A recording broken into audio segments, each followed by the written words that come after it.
Hey guys, old Cornish poacher here, out lost in Nevada. I went poking around the other day in a gun shop, stumbled across this little beauty. It's a Webley Scott rifle that was imported by Beeman. It's a Webley Scott Vulcan. I didn't know much about it. In fact, I didn't even see where it said Vulcan because the scope was sitting over top. But all I knew it was an old Webley Scott, man, introduced by Beeman. Had a peculiar, take a look at that breech where the barrel goes in, quite a bit different than the current air rifles. And just kind of peculiar. So I thought about it. Next day, I called up an old buddy of mine, Rob Collins. Some of y'all may be on his channel, but I called him up overseas and said, "Hey, what do you know about this rifle?" I took some pictures, found where it said Vulcan on it, decided it was a worthwhile rifle. So I put down the 10 cents they wanted for the damn thing and brought it out here.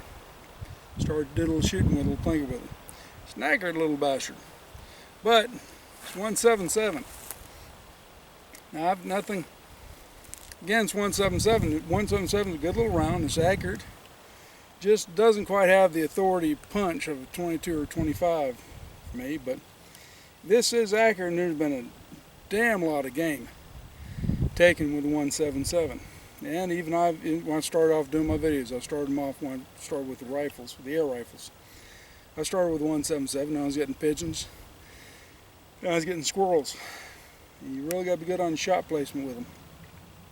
Anyways, this is a Beeman's import Webley Scott Vulcan. Like I said, 177. It's actually a nice little rifle. Let me do a quick shot here.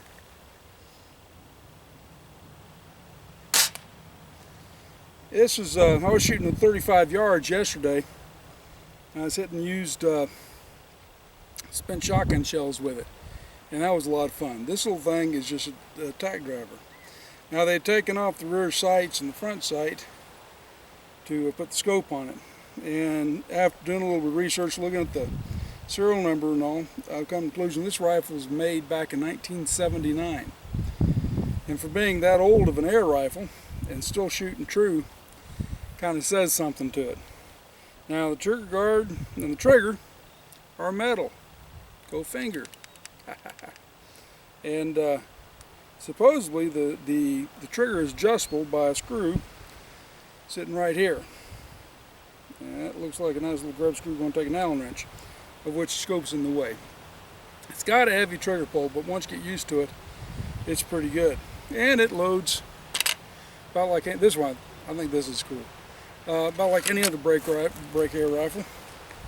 And I'm sure a bunch of y'all are going to sit there and fuss at me about how I load stuff. I get people tell me all the time what a dumbass I am. And yeah, I am. Anyways. Now, my buddy, my buddy Rob, the old mucker, he told me of some ammo that works real good for him. I can't remember the name of it, but I do know that it was not available when I bought the rifle. So I wound up, I got two. I got H&N hollow points. And I picked up the Beeman Precision Air Rifle Pellets FTS Field Target Specials. They're copper plated. I'm getting better accuracy out of this. And the funny thing about it is that they're made by H&N Sports of Germany, so it's a German pellet. Imported by what used to be a West Coast company, now an East Coast company here in the States, or so it's explained to me. Anyways, but yeah, I just did that first shot. That's at an old dead oak tree. I'd say probably about 40 yards away, the other side of this dry creek bed, and kind of windy. And it hit it once again. But yeah, a good little rifle. Now the English, this thing, according to the whole internet, it's putting out about 850 feet per second. That's what's advertised at. I'd be willing to say with the age and with everything else it's probably doing, feels more like it's doing probably about 750. That's still more than enough to take game. providing you place your shots right. And over there in Great Britain, they do it with sub 12 foot-pounds. I imagine, I'm not sure if this is 12 or sub 12 foot-pound rifle.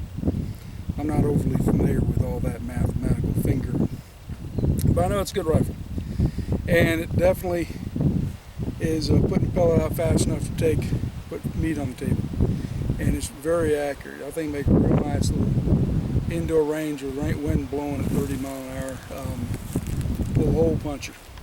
So, anyways, this is old Cornish poacher, lost here in old Cornish poacher of Kentucky, lost here in Nevada for the time being while I work this job and see what kind of adventures I can come across.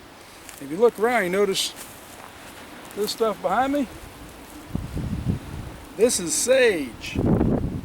It don't grow like this back in Kentucky. Hell, it don't grow like this in my garden. This is all sagebrush. And it smells pretty interesting. Looking forward to trying eating some of the critters around here that feed off this. They say it's supposed to be able to taste the sage in it. I'm curious to see what that's like. Anyways, y'all, watch Top Notch, love your families. Enjoy yourselves. We'll see you on the next video. Alright, take care. Blessed be. God bless.